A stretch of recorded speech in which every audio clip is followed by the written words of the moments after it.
through the practice of what I call the harmonious effect of integrity. Like every time that I would be showing up for myself and my principles and the principles of the business professionally, culturally, right? And I would do that and it would generate results. Well, then it would elevate my integrity because my behavior was elevating. That would elevate my self worth, which then elevates my confidence through those accomplishments, right? Where conversely, before it was I was always doing things to lower my integrity with my behavior, which then lowered my self worth, right? So that's why, like, I had a mentor early on say to me, like, hey, if you want some more self esteem, you might want to do something esteemable.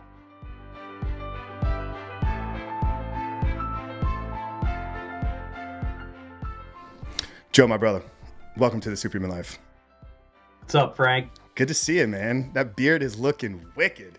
Yeah, it's getting very manly. It's getting very Beardsley, you know. Yeah, for those of you listening on the audio side, you may want to check this episode out because this may be the episode with the two most attractive men with beards and mullets ever of all time. I'm gonna go to make that statement now that this is the most handsome looking bearded mullet episode of all time. So no matter what we do, if we shit the bed with the rest of this conversation, we at least can hang our hat on that. Yeah, and we're not in our 20s, so Exactly. we're just doing it different. Yeah, yeah. Yeah, brother. I mean, this has been a great conversation that I've been looking forward to for a really long time. Obviously, we know each other. We spent a good bit of time together, and every time we're together, we kind of make the joking comment, right, that we should have recorded that and flipped it into an episode. So, really grateful and honored to have you here today, Joe. I think where I want to start, man, this is something I asked you about a couple weeks ago when we were out at the UFC fights, because you had made a post on your Facebook about a celebration of 14 years of sobriety. And obviously, with the audience and the men and the work that I do, I think that that's an important part of a lot of men's life that are struggling. So be curious, Joe, if you could maybe take us back there 14 years ago, what was going on in your life at that time, and how has being sober changed you and changed your perspective and outlook on life? Well, first of all, I'd say that the Florida Department of Corrections uh, does a pretty good job if you're not managing your life in a very good way, and you're a threat to society because your behavior leads you to make decisions that could impact the lives of others. They will go out of their way to make sure that they take control of you and make sure that your privileges, your rights, and your liberties are now deeply impacted, and they will manage your life for you since you have no responsibility to manage your own life. So a lot of the pressure in 2009 that I was feeling, and at that time we're talking 13 years of alcohol and drug abuse. I started really late in life at 13, 14 years old. Right? Like, I was a late bloomer. But again, it's like, you're on this path of self destruction. You're on this path of filling that God shaped hole within yourself, looking for external to fill the internal void. And that's how I lived my life, and I would always be going to the extreme on everything, even hanging out with other people that were drinking or, doing drugs. Like I was the one that was always like, going way past everybody, or couldn't stop once, everyone went home. And then it was like one of those things where 2009, and it was March, and I got my second DUI. It was two within 5 years. So I'm looking at 5 year automatic revocation of license, automatic jail time, 5 years probation, tens of thousands of dollars of fines. And my girlfriend at the time was 7 months pregnant. Okay. So it was like, all right, so this is now my eighth arrest as an adult, all as a result of drugs or alcohol. I'm responsible for another human being that is on the way, coming very rapidly, and I was just exhausted, man. I was just like, you know what? This can't be what life is all about.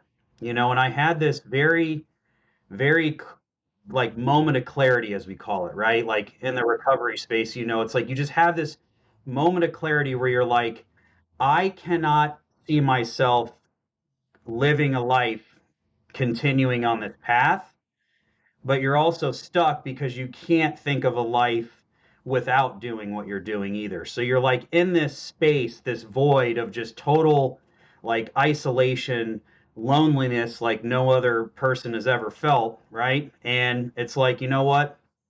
I think I need to get some help. You know what? Maybe everyone that loves me, that's in my life, that's been telling me I've needed help for a long time, maybe they're right and I'm wrong. Maybe just a little, I could just be a little wrong. Like maybe I don't know everything, right? And maybe if I take this courageous step to get some help for what's going on, I could I could go to somewhere that I don't that's very unknown, right? But in that unknown, at least it's not the same pain and misery that I've been experiencing for 13 years, right? And that's what I did. I went and got help, and as a result, I'm blessed. Like you said, I just celebrated 14 years, so I have more time sober now than I did, using drugs and alcohol. And I always tell everyone it's the most courageous decision I've ever made in my life. Um, and it's by far the best decision I've ever made in my life, right?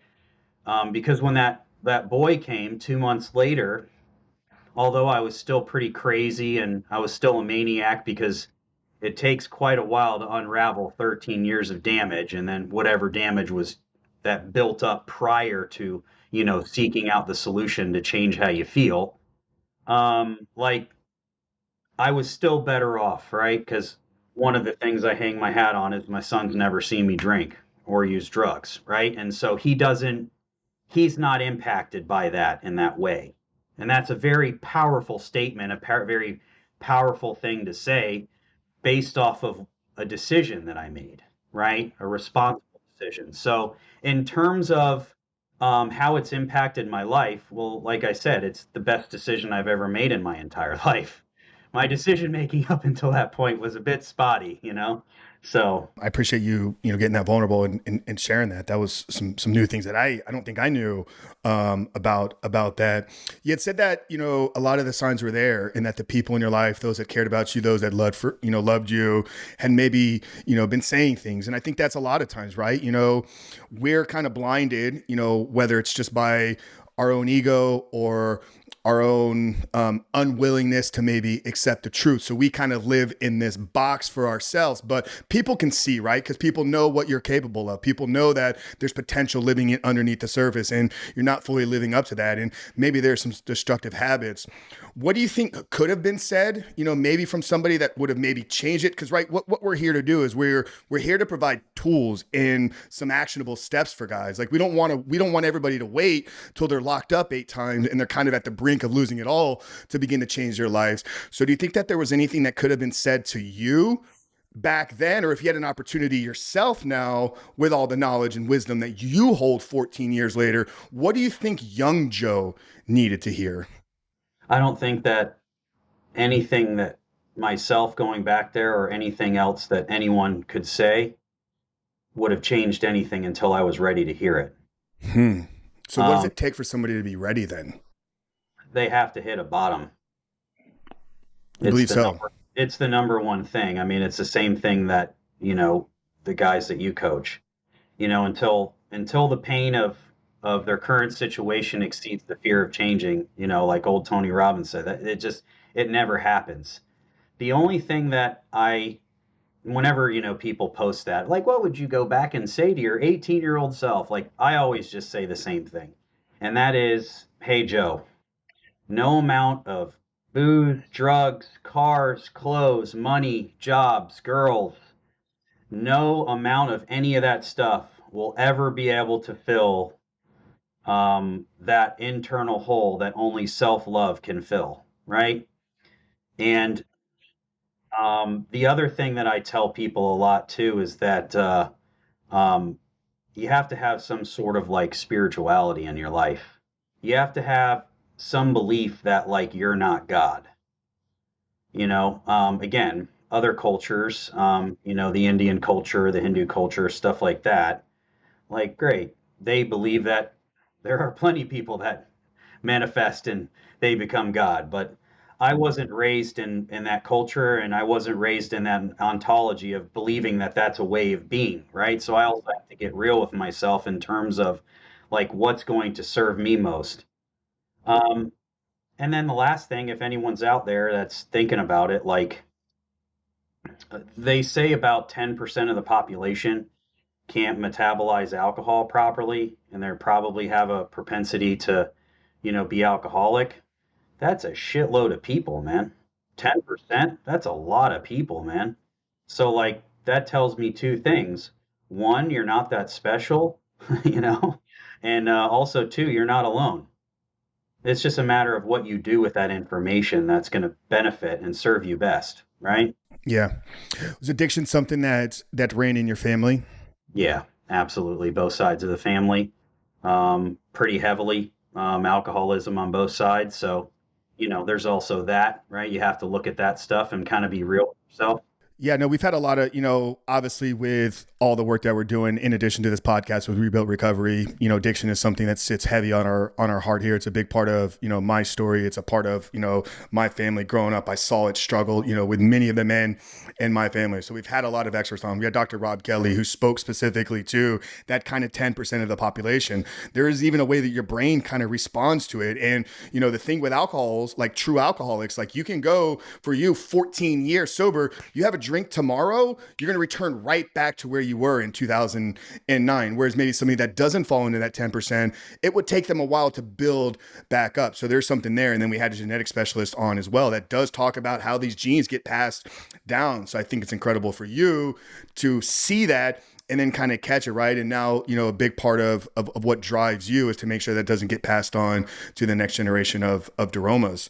Um, if you're open, man, talk about your spiritual transformation in this process. I love that you mentioned that, right? Because you and I are both big fans of Jordan Peterson, and one of the things that Jordan says all the time is all recovery from any addiction requires some element of a spiritual transformation, and he's going to define that as like seeking a bigger purpose in life, like kind of seeing a different meaning in the world that we're experiencing. For me, my spiritual transformation started in October of 2018. That's when I found my faith. That's when I accepted Christ into my life, and I really began to walk that life out. The byproduct of that was 4 months later, overcoming what was the biggest struggle in my life, which was a pornography addiction. So I hold that belief very closely true as well. But talk about your spiritual journey in this process. Yeah, I'm a big believer in being a seeker. So, like one of the foundations of my beliefs is faith without works is dead. And like you said, you know, um, the action that comes behind my faith is what strengthens it most, or what fortifies the principles in which, are going to provide me the deepest of fulfillment, right? So one of the big things that like I'm just a huge believer in is that like I already had these amazing intrinsic traits within myself to be great, right? Like I could be there was a point where I was sleeping on someone's couch, which that's like the high way of saying like homeless, right? Like I wasn't actually like homeless. Like people liked me enough to like let me sleep on their couch. And I had no job, I had no bank account, I had no money, no car, no license, no girlfriend, and not really any like a lot of like achievement on the horizon for myself. But between 3 and 5 p.m., I could be somewhere with an alcoholic beverage in my hand. Now, I don't know about you, Frank, but that's pretty remarkable. That takes resourcefulness, it takes grit, it takes determination, it takes tenacity, it takes discipline, it takes all of these intrinsic traits that I had in order to get what it was that I wanted most in my life, right? And I needed that. I needed that. That desire was strong, right? So I shifted my focus to seeking God, seeking love, seeking understanding. seeking self-awareness, with that same level of focus, I just shifted that focus. All of it was already there, right? But when I shifted that, I was unstoppable because it was already intrinsically there. The willingness to do the work no matter what. Nothing is going to stop me. What if went after my goals? What if I went after the things I want in my life? What if I went after the job of my dreams or starting my business? What if I went after seeking a relationship in a healthy way with the same level of grit and tenacity that I would for a drink, right? Because it's already there, like I said. So that's what I did. So it's like, great. Now, I'm a very extreme guy, right? So I understand that and I accept that and I use my very kind of obsessive nature to my benefit, right? So like it was like, great. I know nothing about meditation. Awesome. I'm going to start going to the Buddhist temple twice a week, right? People are like, this guy was freaking drinking 3 weeks ago. Now he's at a damn Buddhist temple. What the hell's the matter with this guy? But for me, meditation, which has been a huge practice in my life, to be able to turn off my mind for 10 seconds from stopping for a moment, telling me what a piece of shit I am, was one of the most magical things in my life. I started to find a love for reading. Well, my brain was so clouded that when I was riding the bus for 2 to 3 hours a day back and forth to work, because, I didn't have a license, I was listening to Sade in my headphones, and her soothing tone, her loving voice quieted my mind enough to read my books, right? Which that was a newfound practice, right? So again, getting these new practices in place to build new habits in place of the ones that were destructive now were very beneficial to the growth that I really was seeking, right? Because I was still very much seeking something externally, but those practices create intrinsic fulfillment by nature, right? Because again, like now I've been meditating for 14 years. Now I've been reading for 14 years. Well, what does the compound interest of all of that look like? It's very powerful. It's very powerful, especially meditation, right? Same thing with prayer, right? Like prayer is outward and talking, and meditation is listening and stillness, right? So kind of the compound effect of that. So yeah, those were the big things, man. Just going at that type of spiritual solutions the same manner that I was going after the ones that were destructive. I love that so much, man. I mean, you literally, as you're sharing that story, I'm like, God, this is my life. Like 25 years old, I had already made a bit of money, lost it all again, got caught up in drugs, alcohol, sleeping on my sister's couch. I remember I had one of those 5-gallon water tubs that I'd been saving change with for years. And it got to the point, Joe, where that was what I was living off of. Every day I would pour a little bit of money out of this jug into coins and I would go get what I needed, whether it was smoking Black and Milds at the time. God, don't know why I ever got into that, but I'd go buy some Black and Milds, or I'd go buy some drinks, or, I'd be lucky enough to maybe throw 5 in on it and kind of smoke a blunt or whatever. It's like, that was where I was living. And then I'd stumble into my sister's house at 3 o'clock in the morning and sleep on her futon. But then you talked about this like drive and this passion. And this is something I've talked about a lot on this podcast. I believe at my core that addicts are high performers that haven't unlocked their high performance yet. And a lot of times it just takes a reshifting of that focus, or an intentionality outside of, we're going to stop chasing these pleasure seeking things and we're going to begin to chase something with a deeper purpose and meaning. And when you unlock that, man, I mean, for me, that's what living superhuman ultimately is. So I love that you kind of were able to articulate that in a different way than how I've described it before. Yeah, and it's very much utilizing the power of the brain, right? And just over the years, understanding it, like you said, superhuman, like all of us have this, right? We all have a mind to use. So it's like, okay, that shift in focus, like you said, it starts with intention.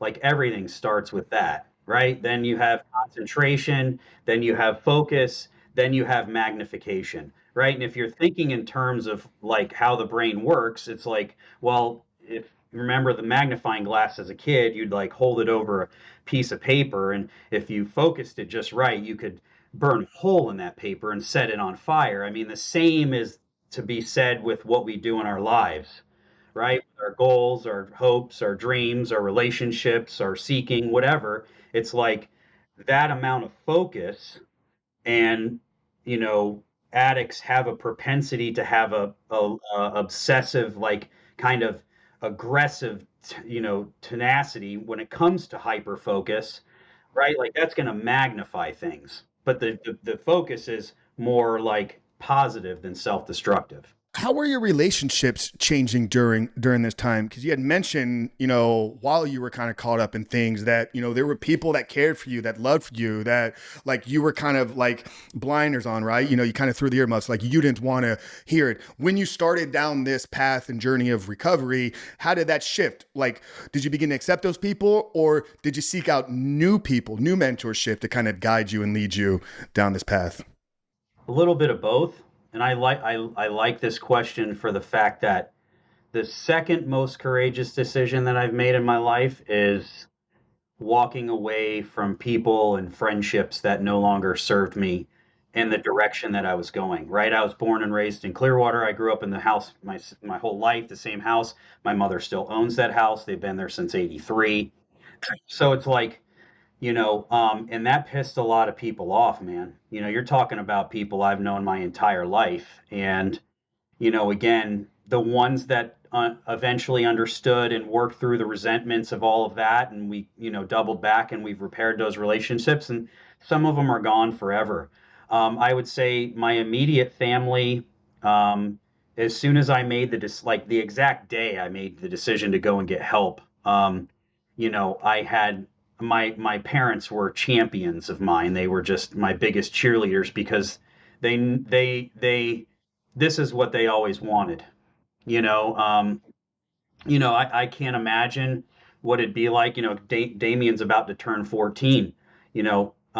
So my mom was already dealing with a shit ton of mess by now from me, and I was not a great person to be around already at the age Damien is, and I can't even bring into my reality him behaving the way that I was, right? So, not that my mom probably ever believed that I would be behaving that way, right? Because it's not like she taught me that, right? So, they were in my corner.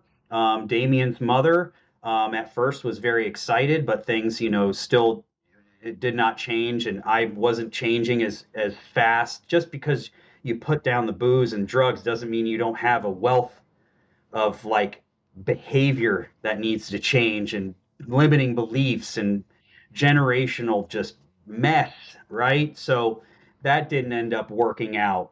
And and that took a long time for her and I to work through repairing that relationship, a really long time. Um, but the thing is that I had to make the decision to get out there and seek new relationships that served me. I will say that my two best friends are people that I met within the first 30 days of me getting help. I'm going to see one that lives in Bali in June. So, we're the best of friends, and there's another one that lives in Seminole, and they've been my friends now for this whole time, and they've celebrated every success and helped me through every misery since then, and that's incredible, right? Because they're people that are on the same spiritual path that I am. They call me on my bullshit when I'm acting out of ego. And they love me enough to do that, as well as they have big goals, and they're also pushing themselves to be better every day. Guys like you and I, Frank, people that don't want to be better every day have a hard time being around us.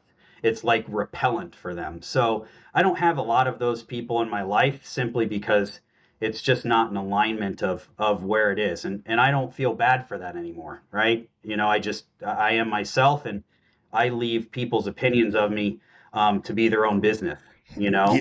yeah. No, So that's fantastic. I was literally on a call this morning with a client, and we were getting into is we've been working for a while, man, and I was sharing with him, I think the biggest thing that has changed me and has led to just where I operate from this kind of, place of peace and joy is like, I know who I am. I know what I stand for. I know what I don't stand for. And I'm not ashamed of any of that. And you're going to get that whether it's on a podcast, on a coaching call, in a conversation in the gym, and a conversation at a coffee shop. My goal is to show up as the same Frank every single time because I'm not putting on a mask, right? And not everybody's going to want to accept that. And that's okay. You do you. I'm over here living my life. So I love that. Obviously, like I said, one of our goals here is obviously to share people's stories and journeys. And I think that there's great nuggets within this, but also getting super tactical, right? So a lot of men are hearing this. We have a large audience that is in the, mid to late 20s, maybe even early 30s, kind of around that point where you were, 13-ish years ago. And they're beginning to realize, right, that the friends that they had in high school growing up, the friends that they were playing video games with 8 hours a day, the friends that they were partying with, going to pick up chicks at the bar are no longer serving them to live in their purpose. What was the process for you, or what can a guy do? Like, do you call your friend up and you say, hey man, I'm sorry to tell you, man, I'm moving on. We're no longer friends.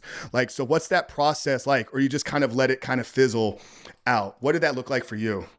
Yeah.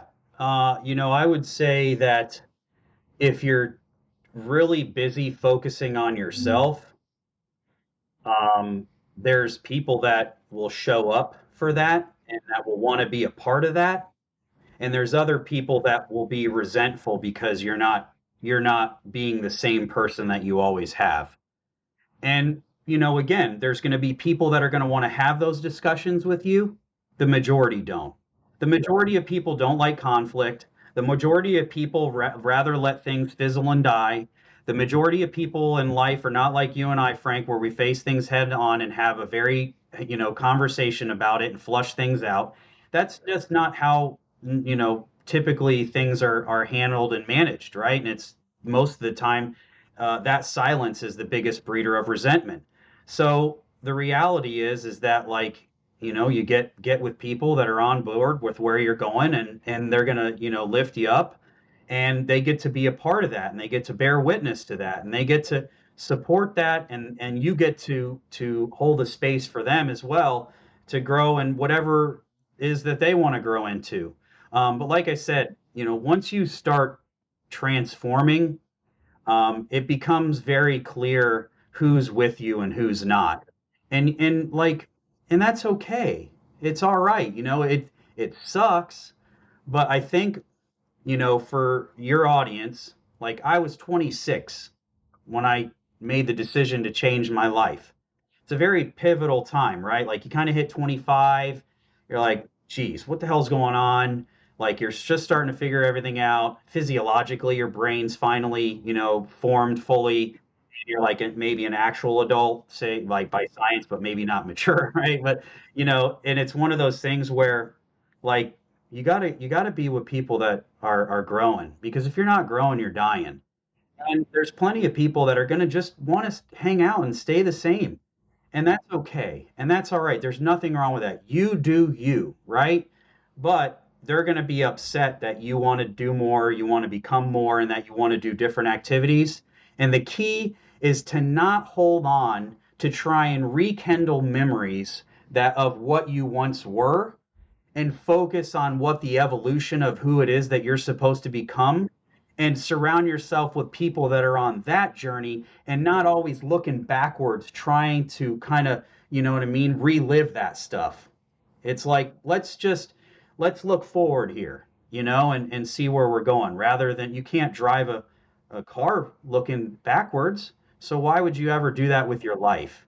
And it's because most people, our brain tells us we already know what that is.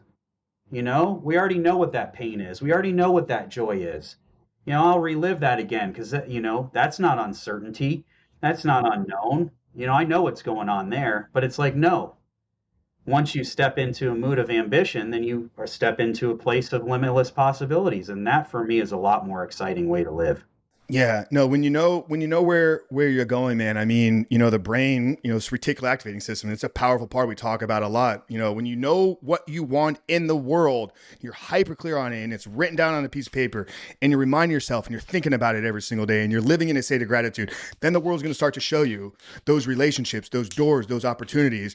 I wanted a podcast since 2015. 2015, 4.5 years before I even started it. Because it wasn't until I got out of my own way, smashed my ego down, got clear, got free, and then it's like, okay, I met Luis Diaz, production manager. I kind of had some conversations with some other people that were just launching theirs off the ground. They're like, you need to be talking about these things. So the world, the universe, God, whatever you want to call it, kind of brought things together. And then it comes back to just being clear on the goals, on the vision, and the aim of where it is you're going. Yeah, but there's still plenty of people that have all of those opportunities converging and still don't take action. So, like, I commend you as well on realizing all of that, looking at it, and then still taking action. I had plenty of opportunities in my life where I can look back and be like, geez, everything was absolutely perfect, and I didn't do shit, you know? And the reality is then sometimes, right? Like, sometimes it's the opposite of what you said, right? The reticular activating system is fantastic, and that's wonderful. But sometimes in my life, just like the gym, my mind is like, you don't want to go to the gym. And I have to take my body there, and then the mind will follow, right? It's the same thing with the decisions in my life. Sometimes every fiber of my being is like, you don't want to do that. You can't do that. You shouldn't do that. This will happen. And you do it anyways. And then walking through that fear, right, which is courage, then you have now created a different reality than before, right? Because now, just like going to the gym, now you're somebody that has the disciplined behavior of showing up no matter how you feel about it. Then when you're doing that, you're the one that is creating your own reality rather than reality happening to you. What was going on in your career, right? Because I think you had mentioned like there wasn't a whole lot. I mean, you didn't have two nickels to kind of rub together. And now I look at you, man, with the resume that you built, in the corporate world, the leadership, building systems, and your own entrepreneurial, journey that you've been on, and then working, very closely where you and I connected inside of, very fast growing company. I know what you guys did there. So did that all start at the beginning of this? So I it took a little while. So it took almost a year from when I was kind of changing my life because I had to deal with a lot of like judicial stuff, right? So, I had to do some jail time, I had to do some house arrest. I had a brand new baby. Damien's mother had a good job, so I was at home taking care of him from a young age. And I didn't do as well as I could have, if we're perfectly honest. I was still very selfish, still wrapped up in doing my own things. And then, the next year, I got on board and got hired as at a job with Bonefish Grill, if you've ever heard of that restaurant, and I spent 10 years there. And that's where, like you said, I kind of had a playground of a business that had very strong culture. They were deeply rooted in their principles, their rituals, and it very much aligned with what it was I was trying to accomplish in my life. I had already had previous GM experience in the restaurant world, at other restaurants previously, and it kind of just I at first was going there to say, hey, I'm just gonna serve some tables, go back, get my degree, try and figure things out, maybe become a physician's assistant. Well, like that was a terrible idea because like like my mind would tell me this is a great idea, but now when I look back on it, I'm like I would not have enjoyed that at all. I'm not big on blood, and I don't know what else. But again, I was thinking very practically and very something stable, all of those things that I really wanted in my life that I had never really had, right? But um, there was a guy there. You actually met him, Andres. He was the one that hired me. He was at the restaurant that we went to a couple weeks ago, and he sat me down after a couple of months of being there and was like, "Hey, man, like you're made for this business. Like I know you have managerial experience. You should, what do you think about, you know, getting into management with us?"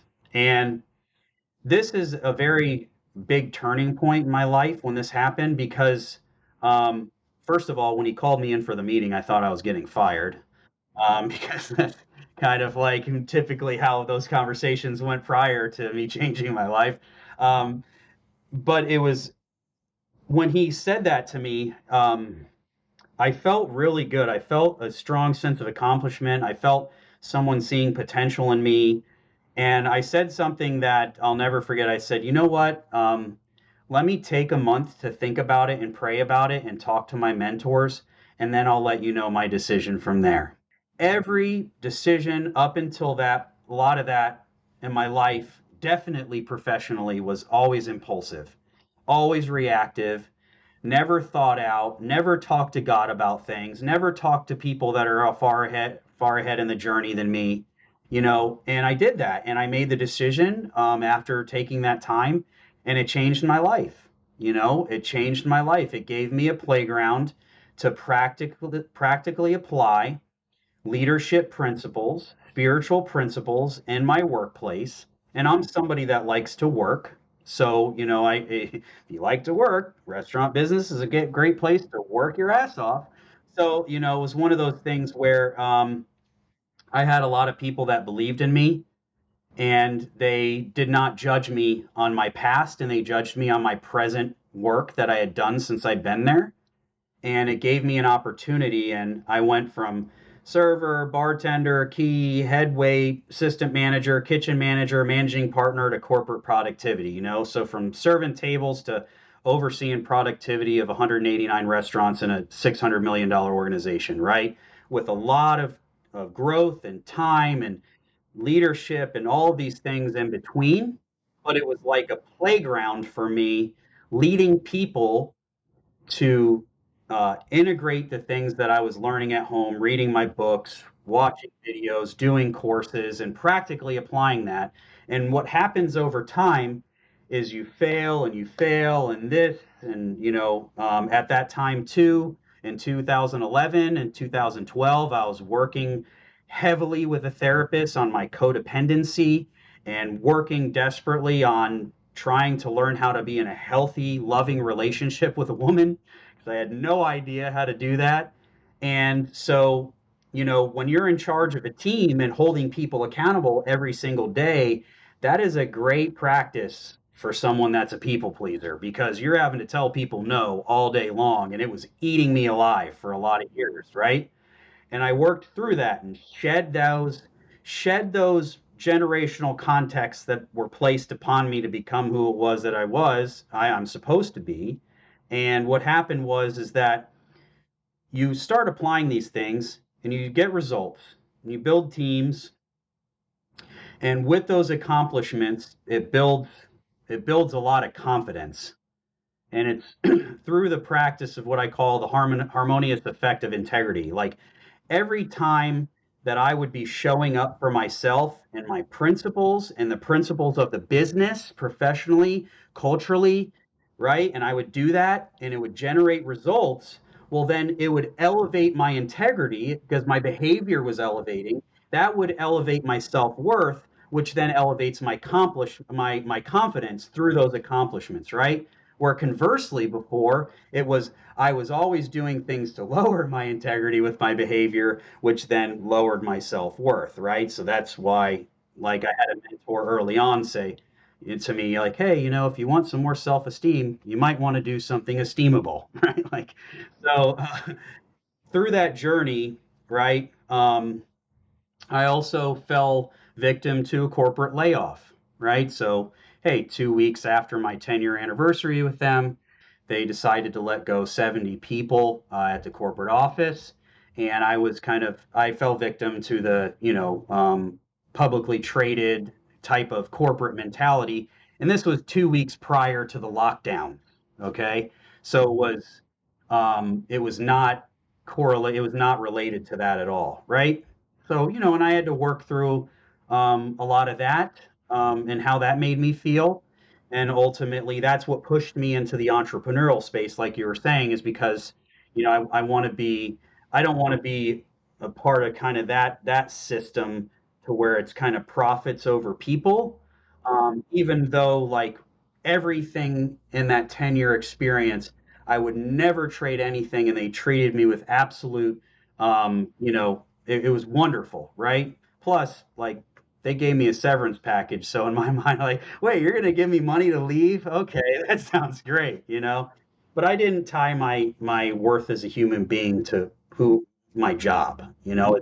It was a job, right? So yeah, that was kind of the lay of the land there. Yeah, no, that's great, man, and I love the way you kind of talked about our confidence, being a byproduct of our self reputation plus results. You made the comment, back towards me earlier in the conversation, kind of commending me for like taking the action. Despite me struggling for many years with pornography addiction, drugs, alcohol, never at the degree that you do. Like I had the ability to kind of manage this, and I think a lot of that was due to the bodybuilding that I was doing. But I could look back, right? Even at 35, it's like, yeah, I'm going to quit porn. And there's going to be like, there wasn't a doubt. Like, I just knew when I made this decision and I surrounded myself with the right people and I got the right tools, like, yeah, I'm going to get free of this thing. Cause I could look back at a 15-year adult life, right? Of some success in business. Despite losing it all, I still accomplished it. And that was me that did the work, success in bodybuilding. I transformed my physique from Fat Frank in high school, like that was literally the name that the baseball team gave me, Fat Frank, to becoming somebody that was like doing fitness modeling and doing bodybuilding shows. So I had this track record of doing the things that I said I was going to do, plus the results, right? And I think that's the key. If you keep doing the things and they're leading to failure, yeah, you may have a small piece of confidence, but figure that piece out of how is this going to lead to some results.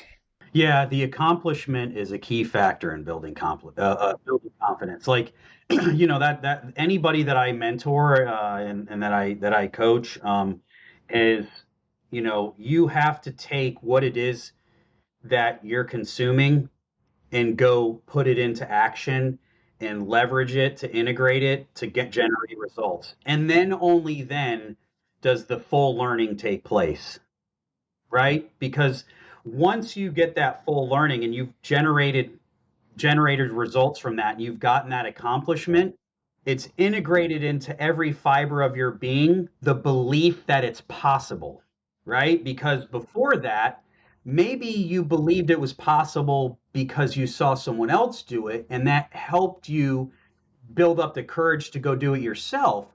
But when you accomplish it, it gives you that deep belief that you can do it, right? And then if it's something that serves you, you repeat that shit. Like I'm gonna keep doing this, right? Or maybe it's something that works for a while and then it doesn't serve you any longer, right? For where you want to go now, then you have to go to the new level, right? Mhm. Yeah, no, both you and I mean, we've coached a lot of entrepreneurs in the online space. And I tell every single one of them that first sale, like the exchange of money from a stranger on the internet, it's the most difficult thing you're going to do as an online business owner, right? It's like that first, like convincing yourself that you can create a product, you can market it, and then you can invite somebody on a sales call and they're going to hand you not hand you the credit card, but they're going to give you the credit card number you could punch into to a processor. But once that first one is done, it's like now the floodgates can open up. But it's like you got to get to that point. I've seen so many, and I'd be curious your thoughts on this. So many entrepreneurs like wait to try to get on a sales call. And I said, your job as a business owner is to learn how to take money from somebody else and then deliver upon that. But the biggest hurdle for most experts, whether it's coaches, fitness-based, marketing, whatever it is, the biggest hurdle for them because they're expert in the category, right? Like, and they stay in this safe place with like product creation or writing a program. It's like, no, you know how to do that. Go out there and sell something, get money from somebody, like, and build that confidence in yourself.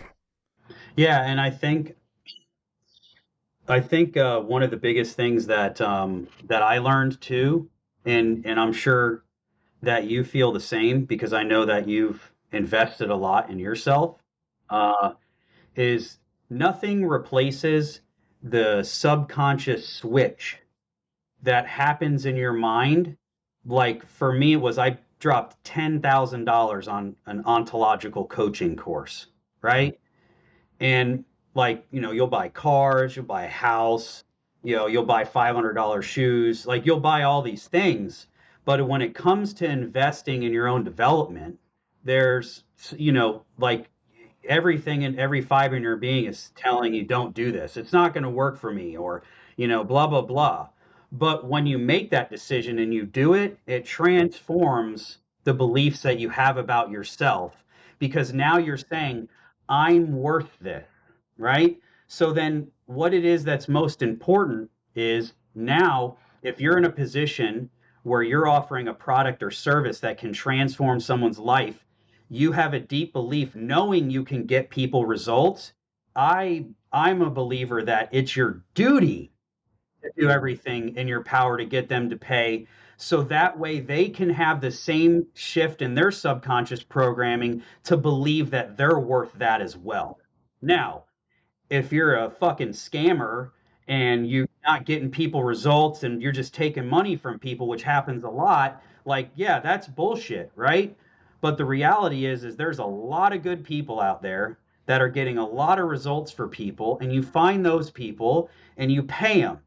And then by paying them, you not only get the results of their program that's functional and technical, but you get the transformation within your own mind, because you're stating your worth to you, no one else, to you, because because, and the reason I can say that is because there's been multiple times throughout my life that I've made those decisions to put those tens of thousands of dollars into my own development, and every single time it changed me in a different way. Yeah, I've never had an investment in myself, whether it's, mentorship, mastermind, one-on-one coaching, books, courses, seminars that didn't give me a return. Now, sometimes it doesn't give me the return that I thought I was, right? I invested $25,000 in a business coach back in 2000, in late 2016, early 2017, because I wanted to become, the next fitness online star. Well, that's a lot of money. And I don't know if my fitness business ever made, probably at this point we've done over 25 grand, but it's a very small business. Even so, this day it still runs. But that investment has made me hundreds of thousands of dollars in other areas of my life, and has created relationships for me that will pay me back more than any money could ever give me. So the investment in yourself, in my opinion, like, there's nothing that trumps that. Yeah, I agree, man.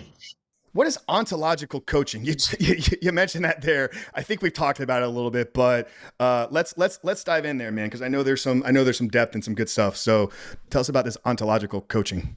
Yeah, so ontology is the metaphysical study of our being, right? So, um, how we see ourselves, how we see, the world, and how we show up in the world. And part of the program as well was coupled with epistemology, which is the study of learning, because, excuse me, so much of what we fully integrate of into our being is a result of what we learn, right? Um, so much so, right, that like from the time you're 0 to 7 years old, you have a stage in your life that's called the identity imprinting stage, where you're in theta waves and basically running around like a mini genius, just soaking everything up. And you're unconscious, right? You're not consciously really choosing anything. And so much of who we become is as a result of that, right? So that's pretty powerful, right? Like, so you're saying, Joe, wow, okay, like who I was at 7 years old has a result of, yeah, it does, right? So, at a foundational level, we have what is called the Bell model, BEL. So body, emotions, and language, right? And those three domains make up who we are as an observer, right? So body, somatic dispositions. So we have four different somatic dispositions. We have flexibility, stability, openness, and resolution, right? You and I are very good examples of resolution, right? Very forward energy, warrior, driven, hard charging, right? Allie, you've met her, my wife, very open, backward energy, receiving. She's so warm, you just like want to give her a freaking hug. You could talk to her about anything, right? Other people, like kids, they're super curious, flexible, playing, right? And then other people are just super stable, right? Like foundational, down to earth, just boom, there they are, right? So the then you have the emotions, right? So I'm sorry, the body is very important for one specific reason, and that is, uh, research shows about 70 to 90% of communication is received through body language. And so to not incorporate the body in any type of learning or communication or organizational leadership, right? When you're running a business or in regular relationships, you're really selling yourself short, right? But it's the most forgotten thing, right? Because everyone's like, oh, mindset, mindset, mindset. And it's like, well, like I said earlier, you get your ass to the gym, you bring the body, the mind follows, right? The action was I need to get the body moving, and then I could shift my disposition to formulate new beliefs, right? Because of the limbic stress responses, right? Emotions live in the body, thoughts live in the mind. So then you move to emotions, right? So within the frameworks of what we did linguistic deconstructions of emotions, and specifically like what they are and what they aren't, how they show up in the body, and what language surfaces within our emotions, right? And so many people have like a contextual like idea of what emotions are, right? But they don't get down to like the nitty gritty, right? So like I'll give you like just a clear example. Guilt and shame, right? A lot of people just kind of like intermingle those, right? But guilt, that is when you break a moral code to yourself internally. You feel guilty, right? Whereas shame, you break a moral code of society, right? So understanding that distinction between the two, right, gives you the ability to have self awareness of what emotion you're experiencing so that you can be with it. Not like sit there and change how I feel, not shove it under the rug and run from it. These are available to us for very specific reasons, right? Like one of the reasons why I decided to transform my life as a result of my alcoholism is because I had a lot of guilt and shame, right? The guys you're working with and yourself, you have a lot of guilt and shame attached to that addiction, right? That's vitally important for being able to have the courage to get some help and change, right? So like I don't now, it's not healthy, it's not unhealthy, right? It just is. And that's the distinction, right? It's the story we tell ourselves about it, right? Because there's plenty of people that guilt themselves to death.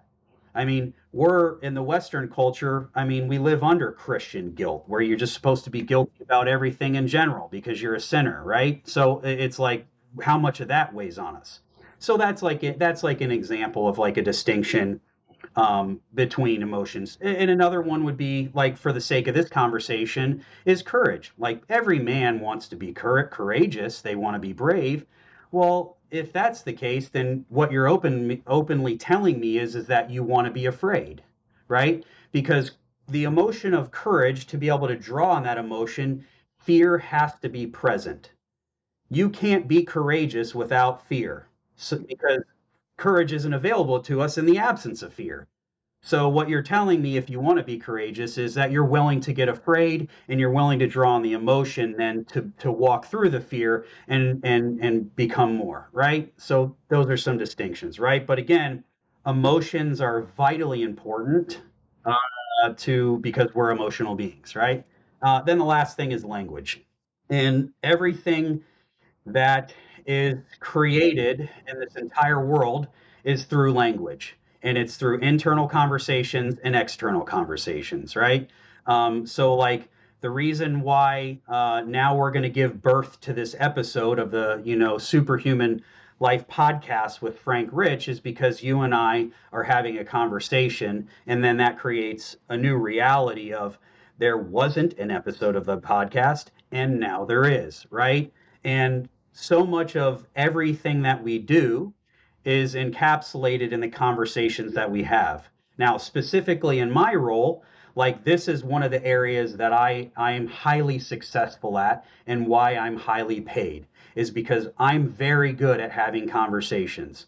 Those conversations that people don't want to have, I love having those conversations, right? Because just like me and you, our boy Jordan Peterson, what's the biggest thing we want for our life? Well, we want a meaningful life. That doesn't mean happy life. That doesn't mean a sad life. That means a meaningful life. That means what is going on is meaningful, it's memorable. Now, some of the most powerful conversations I've ever had in my life were some of the shittiest, hardest, like painful conversations I've ever had. They're most uncomfortable, but guess what? I remember them. They're meaningful, right? So it's more about like, okay, language is the generative nature of everything that we need to do, right? So within that as well, there's what we call speech acts, right? And there's requests, offers, promises. One of the most powerful speech acts, which I think you and I have talked about before, is a declaration, right? The declaration is powerful because you basically are saying, I was this, or this was this, and now it's this. Through that one declaration, you're creating a new reality of something, right? We weren't a country, now we're a country, right? Declaration of Independence, sent that, now we're this, right? So, again, getting down to the nitty gritty. Now, the type of coaching I do is we work on the body, emotions, and language and all of the frameworks to create coherency between those three domains that make you the observer that you are, right? And it's called incremental learning. So typical mentorship or coaching, like in our space, right, is like, okay, you want these results? Great, go do these actions and get these results. Well, like no real learning ever took place, right? It's just like you're going to do that, right? Now, in the coaching that I do, we believe through and through that like Frank is the expert of Frank. Joe is not the expert of Frank. My job is to hold a space of safety and trust for you to go in and pull out everything that you need in order to succeed and see things, see the new actions that you need to take in order to generate the results because you're already whole.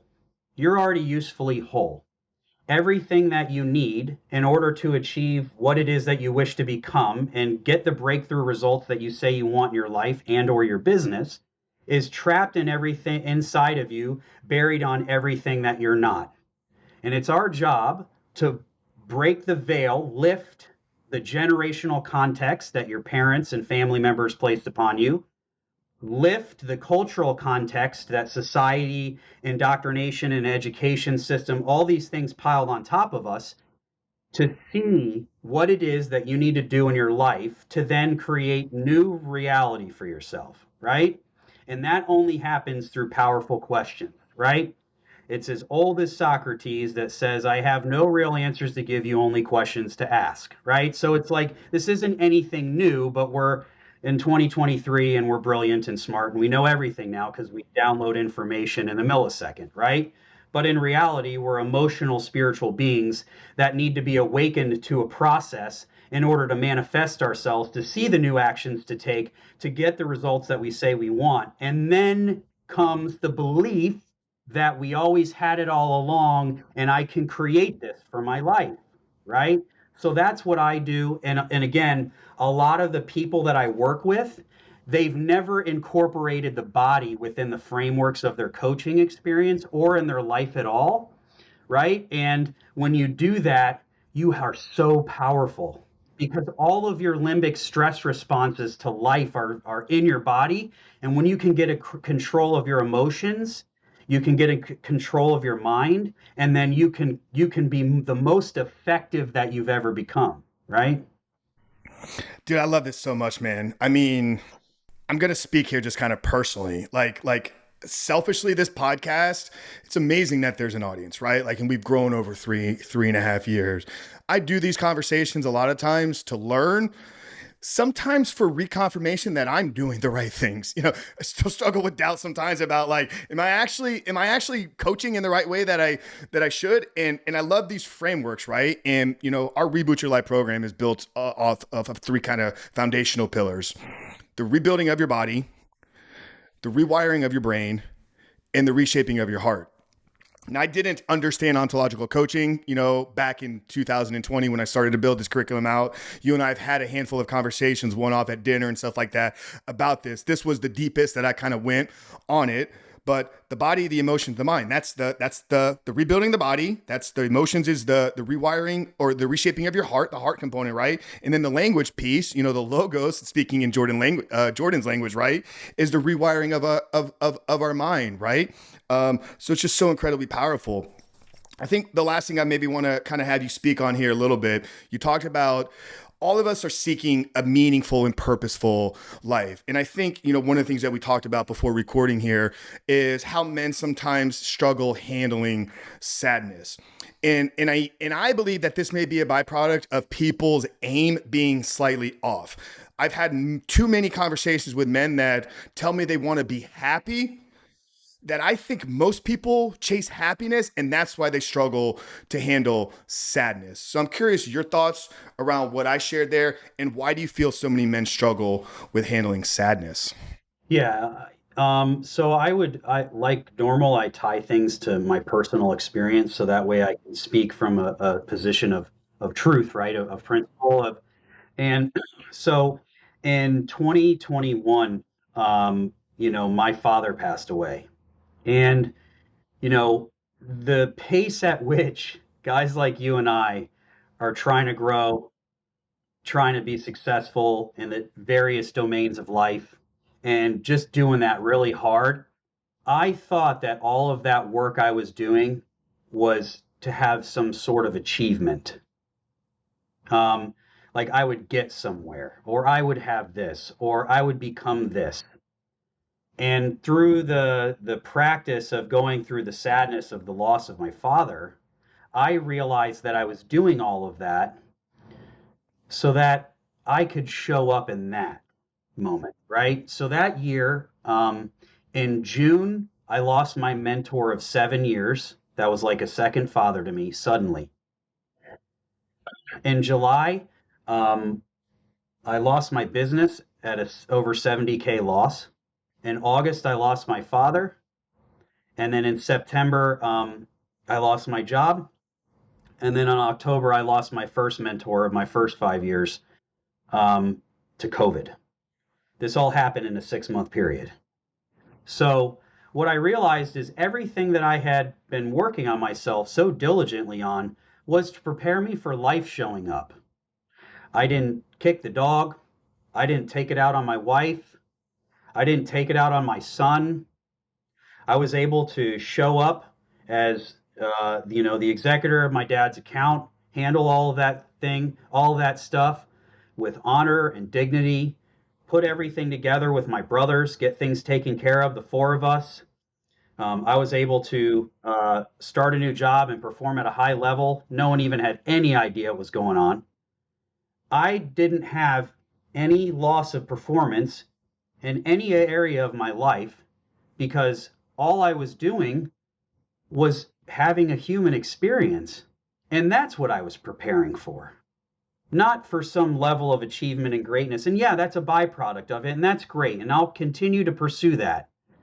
But more so to show up in my life in deep grief, deep sadness, with dignity as a man, a grown ass man, right? Tears were available to me, I shed them, right? My son got to witness that. My wife got to witness that. My friends, my brothers, my mother, all the people that have seen me transform my life for all of these years got to show me, I got to show up in the man who I said I was when life was the hardest. And I proved it to myself and I proved it to all of them. And it was unintentional.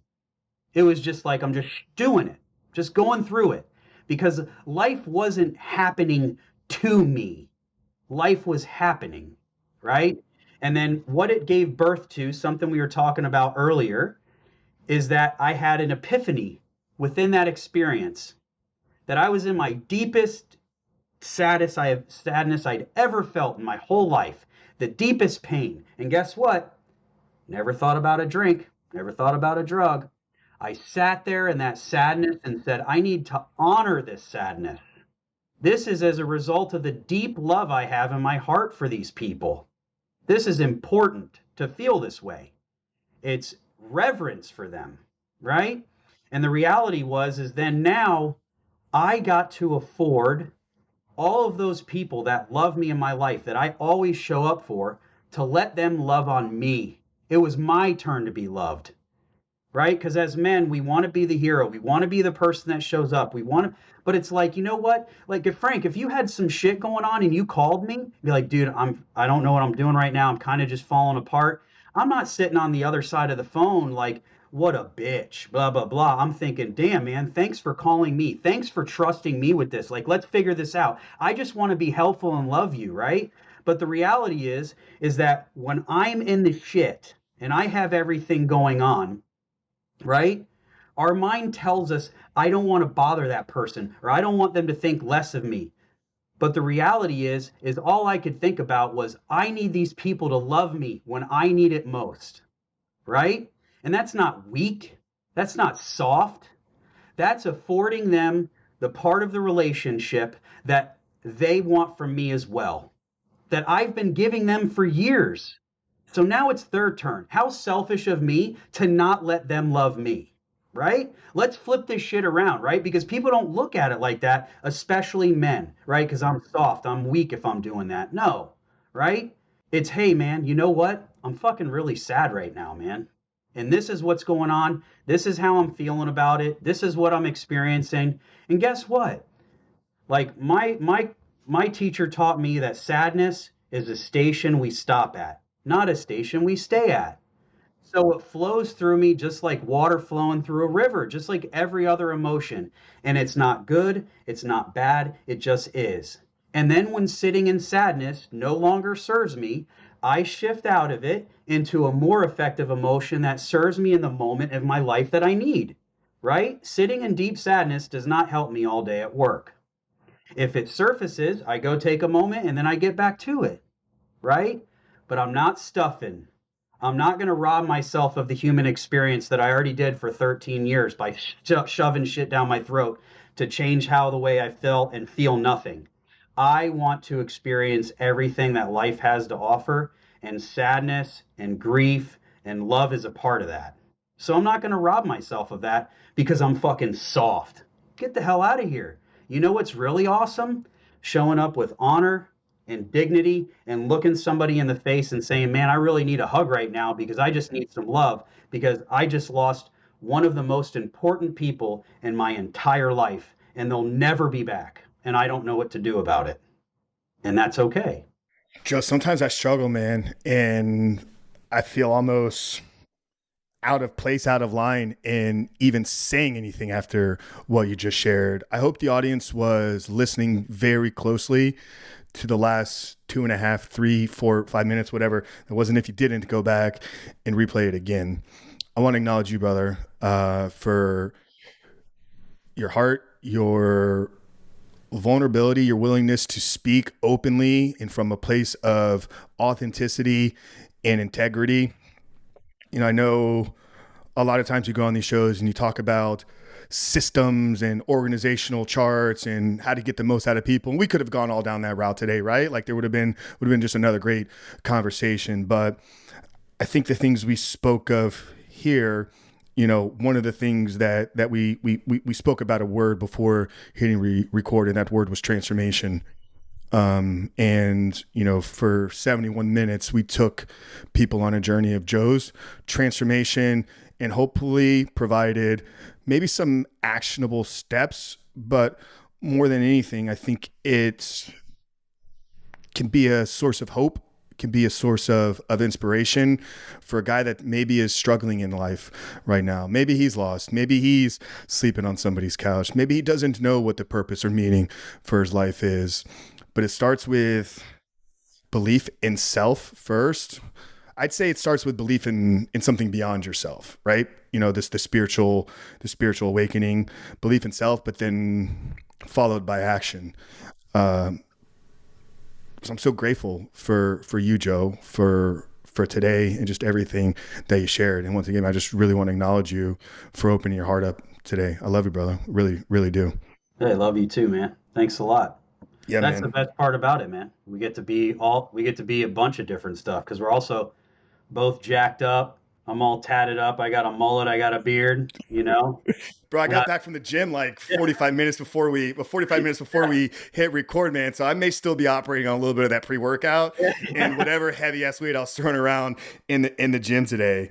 But I think that, there's, God, I've had this conversation so many times, man. It's like masculinity, how is it perceived? And like, can you be masculine and vulnerable? Can you cry and be a man at the same time? Yes, yes, yes, yes. The most masculine, the strongest men that I look at are the ones that can have this conversation, get real open, honest, vulnerable about everything that's going on, not projecting this belief that we have it all figured out, or we don't struggle, or we don't have setbacks, or we don't have emotions.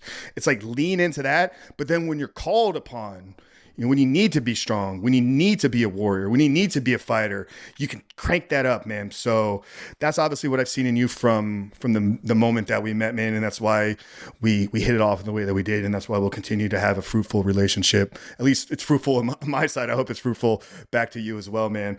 Tell the audience, hello, man, where they can connect with you if they're interested in maybe some of your coaching, if you're interested in, I know you put out some great blogs. So just tell people where you're hanging out socially, and we'll drive it home here with the last question. yeah, of course. Hit me up on Instagram, Joseph DiRoma. I'm on Facebook the same as well as LinkedIn. LinkedIn, I'm pumping out like leadership articles and cultural articles right now on organizational leadership, and I believe the world needs more leaders right now. And then like that, Instagram and Facebook and stuff like that. I post motivation and family pics, and of course, like you, workout stuff. But yeah, hit me up. I'm open to connect with anybody and talk with anybody, and always enjoy that. Yeah, no, incredible, guys. We'll get all Joe's socials plugged down there in the show notes. So, last question, Joe. We end every episode with the same question. You may know what's coming if you've listened to anything before, but title of the show is the Superhuman Life. I kind of gave you my meaning, my definition of it earlier on. I think it's got to start from a place of believing that you're here for a purpose. So, wherever you find that faith, that's on you. Mine comes my faith in Christ. So there's a purpose and meaning and calling on every single one of us, but it's got to be followed by intentionality and aggressive action every single day. And I think when you pair those two together, that, in my opinion, is living a superhuman life. But I love to get the guest takes. So, Joe DiRoma, as we in today's incredible conversation, how would you define living a superhuman life? Getting very clear with yourself intrinsically on what your top 5 core values are, using that as a barometer to measure your behavior every single day. Because just like in business, we need to take inventory of ourselves, and what gets measured gets managed. And then use that as the blueprint to create the superhuman life. It's that simple. Amen. Amen to that, guys. Guys, connect with Joe.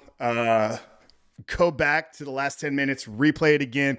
Start back and play this episode twice. This is definitely a double listen episode. But more importantly, whether you're hearing this and you're thinking about your brother, you're thinking about the guy in your life that is struggling.